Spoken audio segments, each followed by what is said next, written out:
Hello नमस्कार साथियों, आप सबों को फिर से अपना यूट्यूब चैनल माँ आशा ईएस पॉइंट में स्वागत है। मेरे साथियों, इस वीडियो में हम आपको क्लास 12th हिस्ट्री के मोस्ट इंपॉर्टेंट ऑब्जेक्टिव प्रश्न बताने वाला हूं, जो आपके बोर्ड एग्जाम की दृष्टिकोण से बहुत इंपॉर्टेंट है। अगर आप ये सारे क्वेश्चन को याद कर लेते हैं तो जरूर है कि इनमें से आपको आपके बिहार बोर्ड में जरूर टकराएगा। तो इसी वजह से आप इस वीडियो को ध्यान से अंत तक देखेंगे, और अगर आप हमारे यूट्यूब चैनल पर नए आए हैं तो एक बार इसको सब्सक्राइब करेंगे, लाइक करेंगे और अपने दोस्तों को भी शेयर करेंगे। चलिए फास्ट में सभी क्वेश्चन को देख लेते हैं। प्रथम क्वेश्चन है आपके सामने कि 1919 में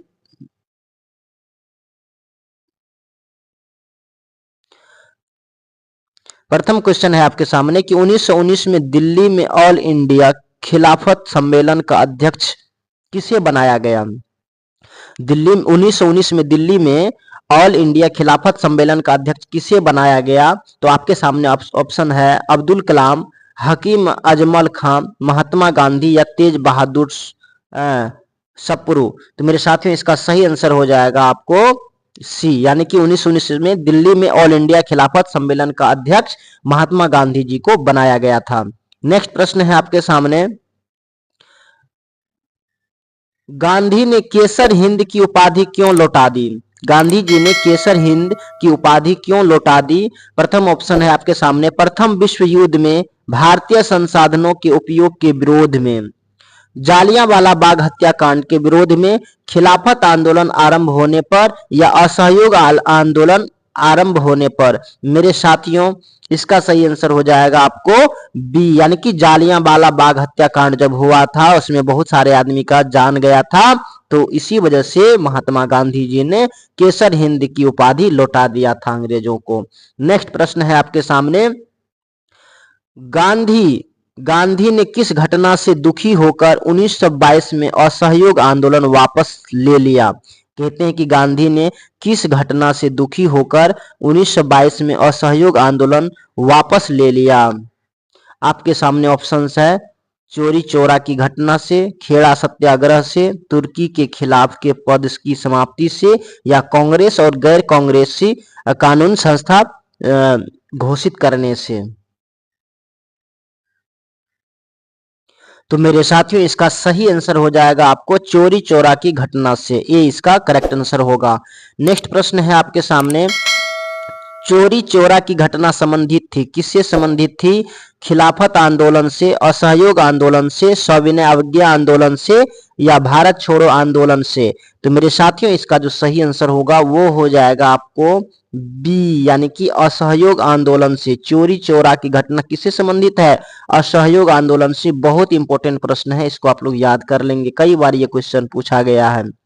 नेक्स्ट प्रश्न है आपके सामने, सविनय अवज्ञा आंदोलन प्रारंभ हुआ, कब प्रारंभ हुआ। 1929 में, 1930 में, 1935 में, या 1942 में।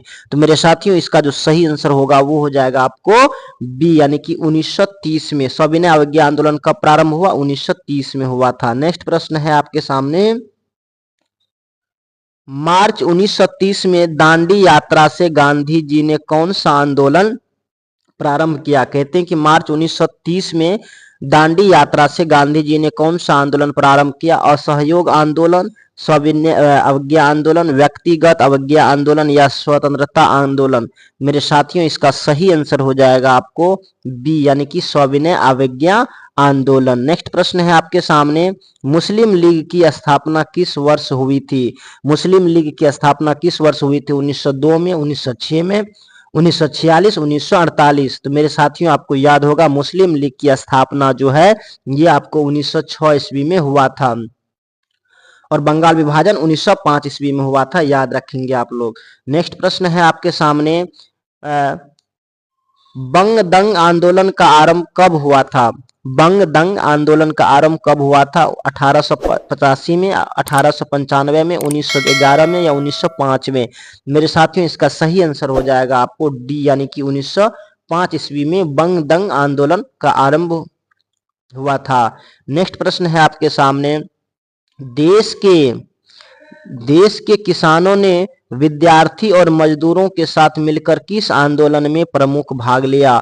देश के किसान, विद्यार्थी और मजदूर सभी मिलकर के किस आंदोलन में भाग लिया था। असहयोग आंदोलन, खिलाफत आंदोलन, स्वदेशी आंदोलन या भारत छोड़ो आंदोलन? तो मेरे साथियों इसका जो सही आंसर होगा वो हो जाएगा आपको डी, यानी कि भारत छोड़ो आंदोलन। भारत छोड़ो आंदोलन में देश के किसान भी थे, विद्यार्थी भी थे और सभी मजदूर मिलकर के भी इसका ये आंदोलन में भाग लिया था। नेक्स्ट प्रश्न है आपके सामने, मौलाना अब्दुल कलाम आजाद, मौलाना अब्दुल कलाम आजाद ने किस समाचार पत्र का प्रकाशन किया? कहते हैं मौलाना अब्दुल कलाम आजाद ने किस समाचार पत्र का प्रकाशन किया था?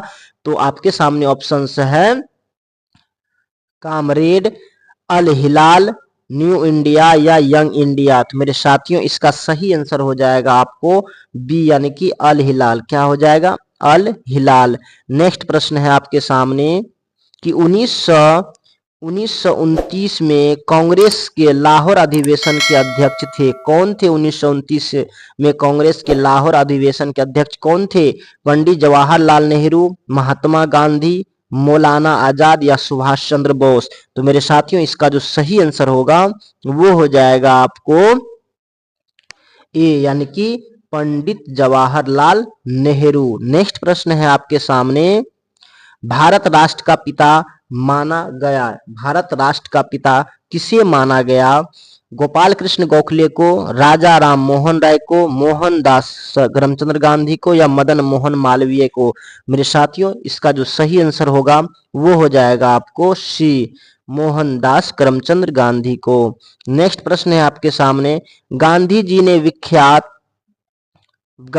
विख्यात नमक या यात्रा कब शुरू की थी? आपके सामने ऑप्शन है 1930, मई 1930, मार्च 1930, मार्च 1932, मई 1934? तो मेरे साथियों इसका सही आंसर हो जाएगा मार्च 1930। याद रखेंगे मार्च 1930 होगा। नेक्स्ट प्रश्न है आपके सामने, मोहनदास करमचंद गांधी को महात्मा किसने बनाया? कहते हैं कि मोहनदास करमचंद गांधी को महात्मा किसने बनाया? तो मेरे साथियों इसका जो सही आंसर होगा आपके सामने ऑप्शंस है पूर्वी अफ्रीका, पश्चिमी अफ्रीका, दक्षिण अफ्रीका या उत्तरी अफ्रीका? तो इसका सही आंसर हो जाएगा आपको सी, क्या हो जाएगा? दक्षिण अफ्रीका। नेक्स्ट प्रश्न है आपके सामने, असफल हो रहे बैंक का उत्तर तिथीय चेक किस प्रस्ताव के लिए कहा था? असफल हो रहे बैंक का उत्तर तिथीय चेक किस प्रस्ताव के लिए कहा गया था?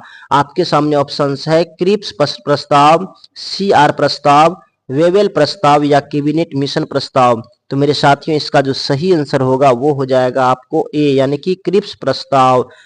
तो नेक्स्ट और अंतिम प्रश्न है आपके लिए, तुम मुझे खून दो मैं तुम्हें आजादी दूंगा किसका कथन है? आपके सामने ऑप्शंस है भगत सिंह, रास बिहारी बोस, मोहन सिंह या सुभाष चंद्र बोस? तो मेरे साथियों इसका सही आंसर क्या होगा ये इसका आंसर आप हमें कमेंट में बताएंगे। और एक क्वेश्चन आपके लिए और मैं दे रहा हूं, इसका भी आंसर आप देते जाएंगे।